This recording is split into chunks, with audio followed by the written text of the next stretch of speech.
वो लड़के की जो माँ थी वो अंदर से नहीं चाहती थी इसका रिश्ता हो, लेकिन इस दौरान में जब बाहर आई तो उसने देखा कि उसका बेटा वहाँ पे नहीं है। उधर खामद की हालत ये है कि 2 साल गुजर गए, बिल्कुल खामद का नहीं पता कि वो कहाँ है, जिंदा है, मुर्दा है। वो फौज के अंदर था। जिसने टेलीफोन उठाया उसने कहा कि मैं ज़मीन खरीदना चाहता हूँ। उसने कहा बिस्मिल्लाह आ जाओ, फलां जगह पे है, हम वहाँ पे मौके पे मौजूद हैं। उसने कहा कहाँ जाना तुमने? उसने कहा मैंने सऊदी अरब जाना है। उसने कहा तुम सऊदी? उसने कहा मैं सऊदी तो नहीं हूँ लेकिन वहाँ काम करता हूँ। तो वो जो शख्स था उसने मुस्कुराना शुरू कर दिया, कहने लगा हमारे दफ्तर में एक लतीफ़ा काम करती है और उसका भी यही नाम है। अस्सलामु अलैकुम वरहमतुल्लाहि वबरकातुहू। बिस्मिल्लाह वस्सलातु वस्सलामु अला रसूलिल्लाह। मुअज़्ज़ज़ नाज़रीन इकराम, ये किस्सा जो मैं आपको बयान करने लगा हूँ ये कमोबेश 65 साल पुराना है। सऊदी अरब का एक शख्स वो मिस्र में काम करता था, डेपुटेशन पे था, हुकूमत ने उसको वहाँ पे भेजा हुआ था। उसकी बीवी उसके साथ थी। अल्लाह ताला ने मेहरबानी फरमाई और उसके यहाँ बेटी पैदा होती है। उसका नाम उन्होंने लतीफ़ा रखा।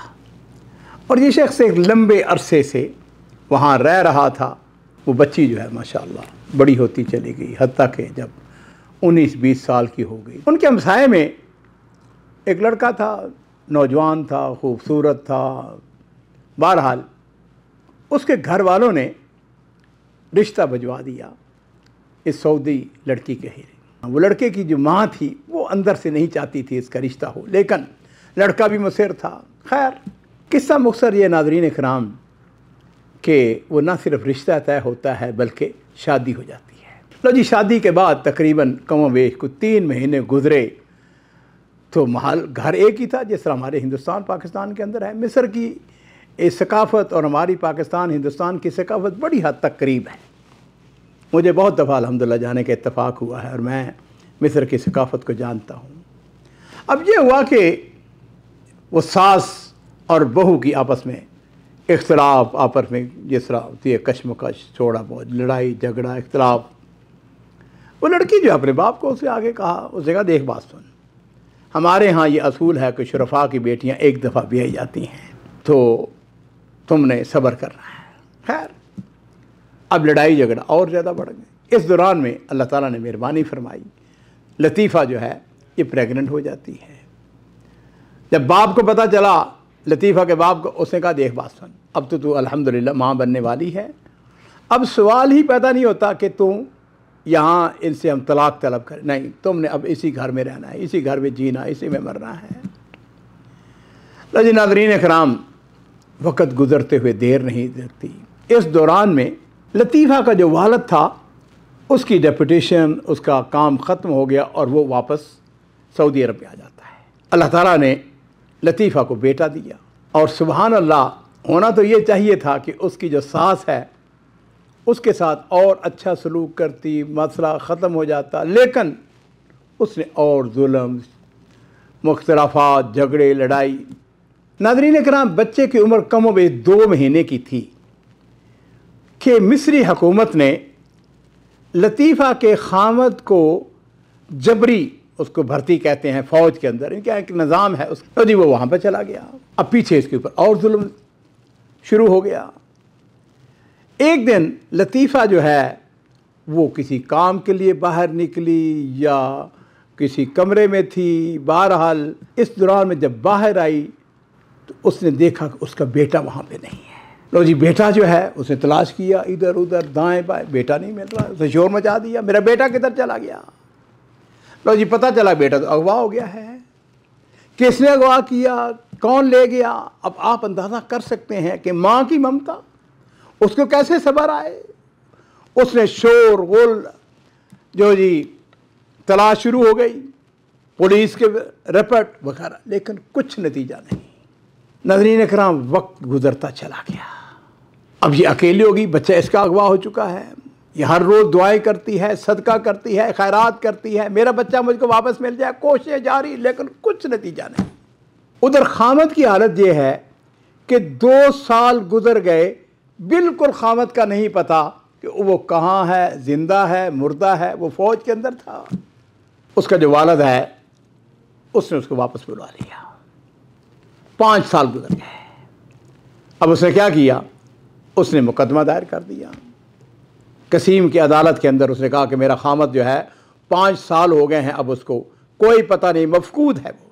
अदालत ने उसको डिग्री दे दी, तलाक उसको दे दी। ठीक है, तुम चाहो तो निकाह कर सकते हो, लेकिन उसके सामने एक ही हदफ था, मेरा बच्चा मुझको मिल जाए, मेरा बेटा मुझको मिल जाए। मेरा बेटा किधर गया, कुछ नहीं पता। जी नाज़रीन कराम, हुआ यूँ कि ये जो लतीफ़ा है ये किसी गवर्नमेंट डिपार्टमेंट में मुलाज़म हो गई।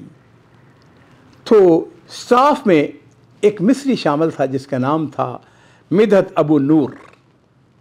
मिदहत जो है उसका मुलाज़म था या उसके अंडर काम करता था। ये अखलाक की बड़ी अच्छी थी, अच्छी गुफ्तगू, अच्छी बात। एक दिन नाज़रीन इकराम ऐसा हुआ कि लतीफ़ा ने मिदहत को डांट दिया। उसके साथ कोई अच्छा उसका रवैया नहीं था, कोई जुमले जो अल्फाज इस्तेमाल किए वो मिदहत को बड़े नागवार गुजरे। तो जो दूसरी ख्वातीन उसे शिकवा किया, उसने कहा कि आज तक लतीफ़ा ने मेरे साथ कभी बदतमीज़ी नहीं की, आज इसने बड़ी बदतमीज़ी की है। तो वो जो ख्वातीन थी उसके साथ काम करने वाली, उसने कहा मिदहत बात सुनो, ज़रा थोड़ा सा गुस्से को काबू में करो, तुम्हें नहीं पता इस बेचारी के ऊपर क्या गुजरी है। उसने कहा क्या गुजरी है? उसने कहा कि ये इसकी शादी मिस्र में हुई थी, इसके यहाँ बेटा पैदा हुआ, इसका बेटा अगवा हो चुका है। अब ये माँ की ममता मारी मारी उसके पीछे फिर रही है, लेकिन पता नहीं चल रहा बच्चा कहाँ है।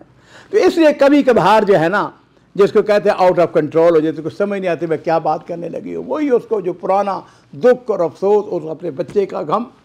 अच्छा लो जी, मिदहत ने ऐसे ही मालूमात ली कि भाई क्या हुआ, क्या पता चला। खैर थोड़ा बहुत उसको पता चल गया। उसने अपने दिल से वो गुस्सा निकाल दिया, सॉरी उसने भी कर ली, उसने भी कर ली, बहरहाल बात ख़त्म हो गई। कुछ चंद महीने गुजरे, मिदहत ने छुट्टी जाना था मिस्र में। और अजीज़ों, इस अगवा को वाक़े को 40 साल गुजर चुके थे, यानी उसका बेटा जो है उसकी उम्र 40 साल हो चुकी थी। अब मिदहत जाता है मिस्र में। इसके पास ज़ाहिर बात है कि जो भी फ़ॉरेन में होता है उसकी सबसे बड़ी ख्वाहिश होती है कि मैं अपने लिए घर के लिए ज़मीन ख़रीदें। उसने ज़मीन ख़रीद ली थी। उसने अखबार ऐसे खोला, अखबार के अंदर इश्तिहार था कि फ़लाँ जगह पे ज़मीन बिक रही है और उसका ये टेलीफ़ोन नंबर है। उसने उसी वक्त टेलीफ़ोन उठाया, टेलीफ़ोन किया उसने। जिसने टेलीफ़ोन उठाया उसने कहा कि मैं ज़मीन ख़रीदना चाहता हूँ। उसने कहा बिस्मिल्लाह आ जाओ, फ़लाँ जगह पे है, हम वहाँ पे मौके पे मौजूद हैं, जिस तरह हमारे यहाँ होता है। लो जी, मिदहत जो है वहाँ पर पहुँच गया। उसने जाके देखा, वहाँ पर उसके दफ्तर का जो इंचार्ज था, माशाअल्लाह ओ लंबा ऊंचा भारी जिस्म का और बड़ी ऊंची ऊंची आवाज़ में गुफ्तगू करने वाला। लो जी, खैर उसने उनको ज़मीन दिखाई, गुफ्तगू शुरू हो गई, क्या रेट्स हैं, क्या, जिस तरह जो गुफ्तगू होती है। गुफ्तगू करते करते मिदहत उससे कहने लगा, बात यह है कि मैंने जल्दी से वापस जाना है, मेरे पास वक्त नहीं है, लिहाजा जो हमने इसकी जो है ना सौदे की जो ज़मीन ख़रीदने में जो मराहिल है उसको जल्द अज जल्द तय कर रहे हैं। वो जो भारी भरकम जिस्म का था और लंबे कद का था, उसने कहा कहाँ जाना तुमने? उसने कहा मैंने सऊदी अरब जाना है। उसने कहा तुम सऊदी? उसने कहा मैं सऊदी तो नहीं हूँ लेकिन वहाँ काम करता हूँ। तो वो जो शख्स था उसने मुस्कुराना शुरू कर दिया। मिदहत ने उससे पूछा कि तुम मुस्कुरा क्यों रहे हो? उसने कहा इसलिए कि मेरी वालदा जो है वो सऊदी है।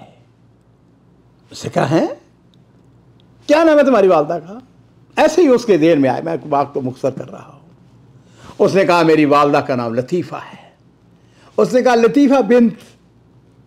उसने करते करते जो इस्म रुबाई था वो बता दिया।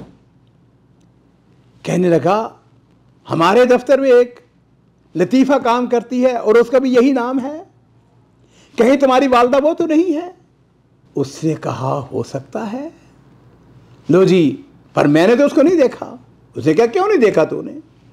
उसने कहा मैं तो 2 महीने का था जब मेरी दादी ने मुझको अगवा करके किसी और जगह उसको भिजवा दिया था, और फिर यह हुआ कि मेरा बाप जो है 15 साल के बाद वो जेल से बाहर निकला। हुआ यूं किसी दुश्मन के साथ मुकाबला हुआ और उसमें मेरा वालिद जो है वो कैद हो गया।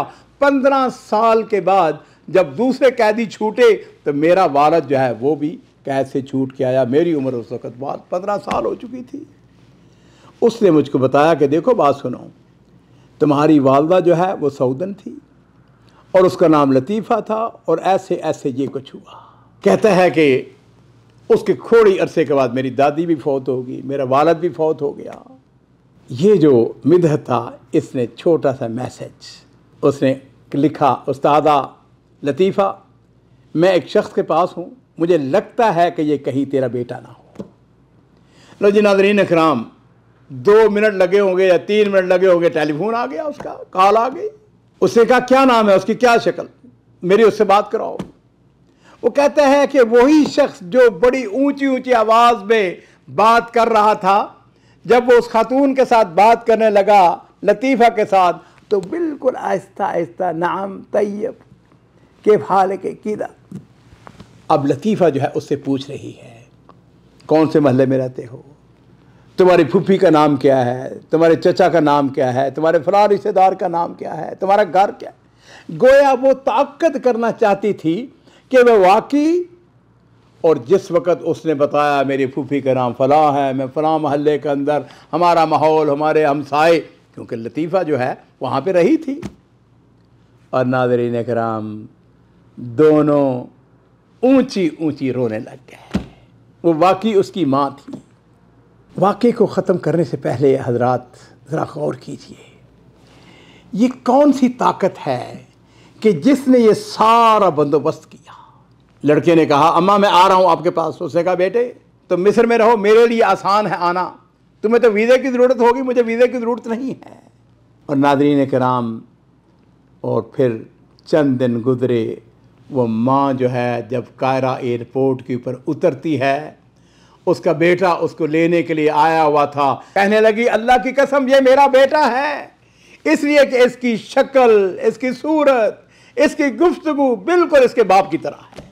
नाज़रीन इकराम, वक्त ख़त्म हो चुका है, लेकिन यहाँ पे मैं अर्ज़ करना चाहूँगा, वो दादी जिसने उस माँ के साथ जुल्म किया, 40 साल के बाद उसके बेटे के साथ मुलाकात होती है।